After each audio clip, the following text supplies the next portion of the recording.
Le trouble de la personnalité borderline est une maladie mentale caractérisée par une instabilité émotionnelle extrême, une impulsivité et une peur profondément ancrée de l'abandon. La vie émotionnelle d'une personne borderline ressemble à un état de crise constant, oscillant entre le désir de proximité et la peur panique que cette proximité cause de la douleur. Les relations avec les autres deviennent une lutte pour survivre à une identité sans fondement stable. L'identité est instable et fragmentée.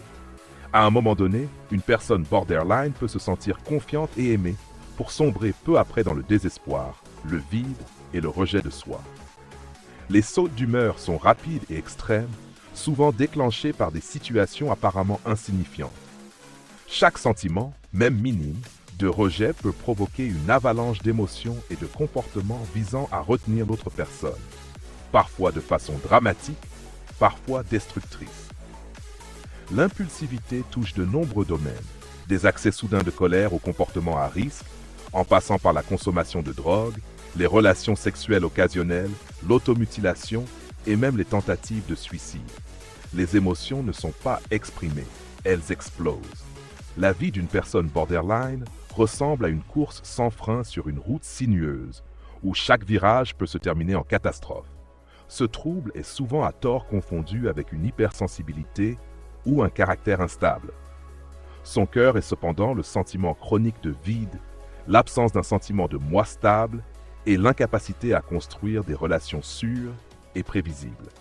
Chaque lien est une menace potentielle et en même temps, le seul espoir d'apaiser le chaos intérieur. Les racines de la personnalité borderline remontent souvent à l'enfance, marquée par le rejet, la négligence émotionnelle ou l'imprévisibilité de l'environnement. Lorsque l'amour était conditionnel et la sécurité instable, la psyché a développé des stratégies de survie qui deviennent, à l'âge adulte, une source de souffrance. Une personne borderline ne peut être seule, mais la présence des autres lui fait aussi peur. Chaque proximité fait mal, chaque solitude détruit. Les émotions sont trop intenses, le monde trop tranchant et les relations trop fragiles pour être un lieu de répit.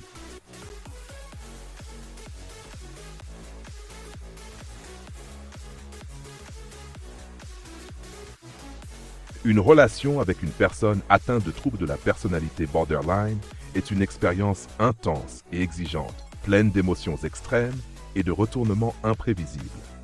Au début, cela peut être fascinant. Chaleur, passion, sentiment d'une proximité exceptionnelle. Mais rapidement, des tensions et des conflits apparaissent, souvent déclenchés par la peur du rejet ou de l'abandon. Une personne borderline oscille fréquemment entre l'idéalisation du partenaire et sa dévalorisation. Un jour, tu es le héros dont le monde a besoin, et le lendemain, la source de déception et de douleur. Ces fluctuations mènent à un chaos émotionnel difficile à supporter pour les deux parties. Les tentatives d'obtenir de la proximité peuvent se manifester par de l'insistance, de la jalousie ou même de la manipulation, qui ne sont pas motivées par le calcul, mais par une profonde peur et un sentiment de désespoir. Les limites dans la relation sont souvent floues ou soudainement déplacées. Une personne borderline peut avoir du mal à accepter l'autonomie de l'autre, ce qui peut provoquer des conflits et un sentiment d'étouffement. Les moments de distance sont interprétés comme des signes annonciateurs d'un départ imminent, ce qui provoque des réactions impulsives. Malgré ces difficultés, les relations avec une personne borderline ne manquent pas de profondeur ni d'authenticité. Derrière la façade du chaos émotionnel se cache un grand besoin d'amour, de compréhension et de sécurité. Pour qu'une telle relation puisse perdurer, elle exige du partenaire beaucoup de patience, de stabilité émotionnelle et la volonté de construire continuellement la confiance. Sans cela, il est facile de tomber dans un cercle vicieux de conflits, d'accusations et de douleurs.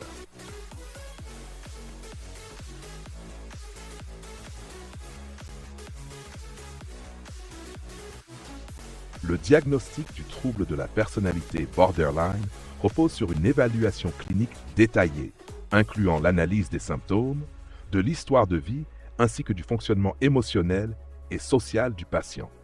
Un outil diagnostique central est la classification DSM-5, selon laquelle une personne borderline doit présenter au moins 5 des caractéristiques suivantes. une peur intense de l'abandon et des efforts pour éviter un abandon réel ou imaginé. Un schéma de relations interpersonnelles instable et intense, marqué par des fluctuations entre idéalisation et dévalorisation du partenaire. Des troubles de l'identité, une instabilité marquée et persistante de l'image de soi ou de l'estime de soi. Une impulsivité dans au moins 2 domaines pouvant être potentiellement nuisibles. Par exemple, dépenses, sexualité, abus de substances, conduite imprudente. Des comportements automutilatoires récurrents, des gestes ou des menaces de suicide. Une instabilité affective due à une sensibilité marquée de l'humeur. Par exemple, épisodes de dysphorie, irritabilité, anxiété, généralement de quelques heures à rarement quelques jours. Un sentiment chronique de vide.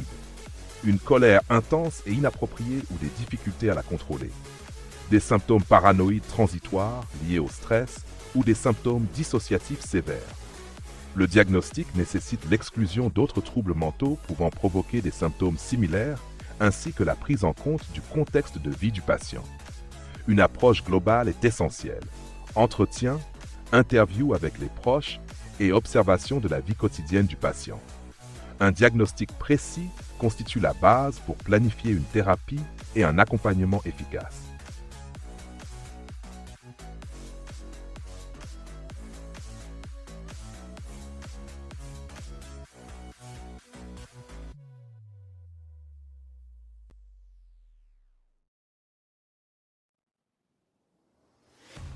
Des exemples de personnes atteintes de troubles de la personnalité borderline montrent des comportements caractéristiques qui se manifestent dans des situations quotidiennes.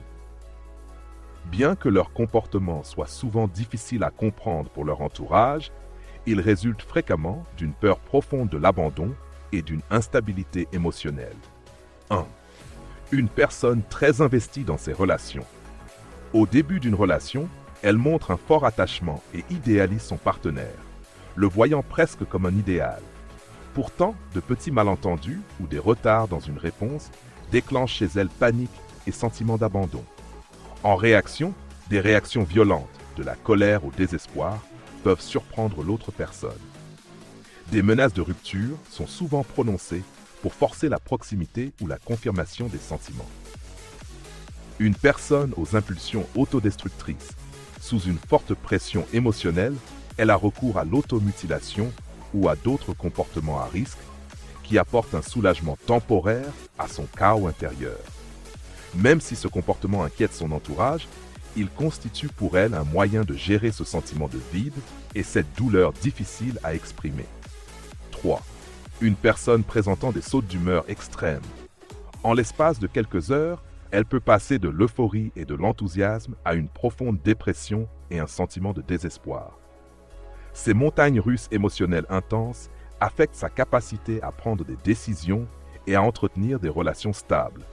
Son entourage l'aperçoit comme imprévisible et difficile, ce qui renforce son sentiment d'isolement. 4.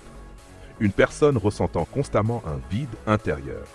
Malgré de nombreuses tentatives pour combler ce vide, que ce soit par des relations intenses, la drogue ou des expériences extrêmes, le sentiment de vide persiste. Elle se décrit souvent comme perdue, incertaine, indécise, avec un manque d'estime de soi et d'identité stable. Ces exemples montrent comment les personnes borderline fonctionnent au quotidien. Elles oscillent entre le désir de proximité et la peur de celle-ci, entre des émotions intenses et le sentiment de vide, tout en essayant souvent de trouver un équilibre dans le chaos de leur propre monde.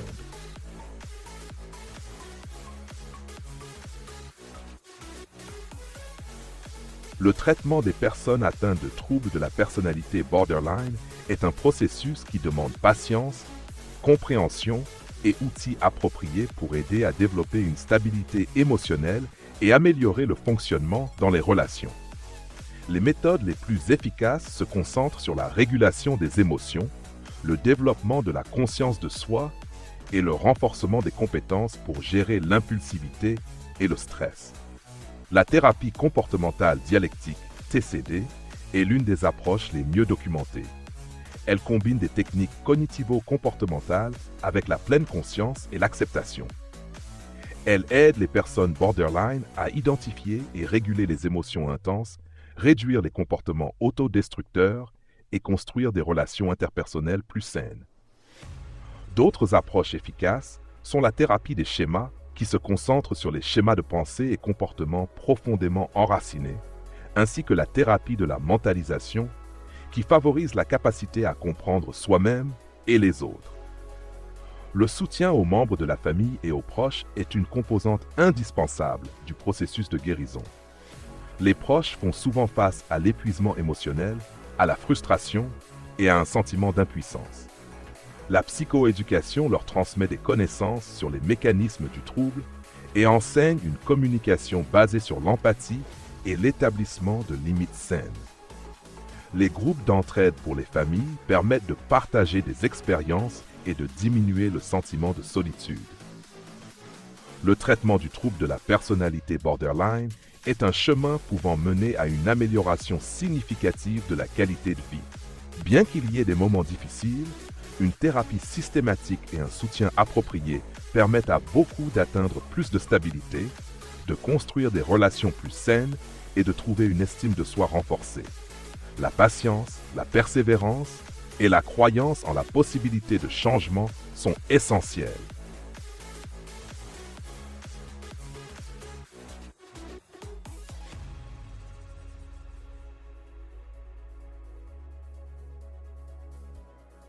Est-ce qu'une personne atteinte de troubles de la personnalité borderline veut vraiment faire du mal à ses proches? Non. Les comportements blessants résultent d'une forte peur de l'abandon et d'un manque de capacité à réguler les émotions. C'est une manière d'exprimer la douleur, non une intention délibérée de nuire. Ce comportement est une réaction à la souffrance, pas une tentative de manipulation ou de domination. Pourquoi les émotions d'une personne borderline sont-elles si intenses et changeantes? Son système nerveux est particulièrement réactif. Même de petites situations peuvent déclencher une tempête émotionnelle intense. Les émotions surviennent soudainement et avec une grande intensité, et la capacité à les contrôler est limitée. Ce n'est pas un choix conscient, mais un symptôme neurobiologique du trouble. Une personne borderline peut-elle aimer de manière durable et fidèle? Oui, les sentiments sont profonds et authentiques, même s'ils sont souvent exprimés de manière chaotique et impulsive. Le besoin de proximité est grand, mais il est accompagné de la peur que cette proximité cause de la douleur. L'amour durable est possible, mais il nécessite une compréhension mutuelle et un soutien stable. La thérapie aide-t-elle vraiment les personnes borderline? Oui, une thérapie bien adaptée est menée de manière cohérente. Notamment la thérapie comportementale dialectique, TCD, soutient efficacement le développement des compétences émotionnelles et améliore la qualité de vie. Avec le temps, elle réduit l'impulsivité, améliore les relations et renforce le sentiment d'identité. Les proches d'une personne borderline doivent-ils renoncer à leur propre vie? Non. Aider ne signifie pas se sacrifier soi-même. Des limites saines, la conscience de soi et un soutien externe sont essentiels. Les proches ont besoin d'espace pour prendre soin d'eux-mêmes, tout en pouvant être un soutien important dans le processus de guérison d'une personne borderline, sans perdre leur propre équilibre.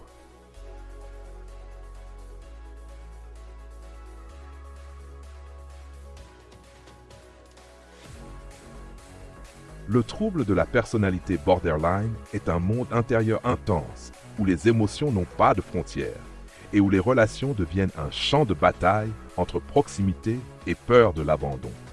L'instabilité de l'identité, l'impulsivité et le profond besoin d'amour créent un mélange qui fait de la vie avec le borderline un constant exercice d'équilibre entre espoir et désespoir. Malgré des comportements extrêmes et des difficultés relationnelles, ce trouble n'exclut pas la possibilité de changement. Le diagnostic ouvre la voie à la thérapie, qui, si elle est menée de manière cohérente et adaptée, peut apporter un véritable soulagement. Le plus grand défi, mais aussi la chance, réside dans la compréhension mutuelle, tant de la personne concernée que de ses proches. C'est l'empathie, l'éducation et la présence qui créent l'espace où l'on peut apprendre à vivre autrement. Il ne s'agit pas d'éliminer complètement la souffrance, mais d'apprendre à vivre avec, sans destruction, sans solitude, sans peur.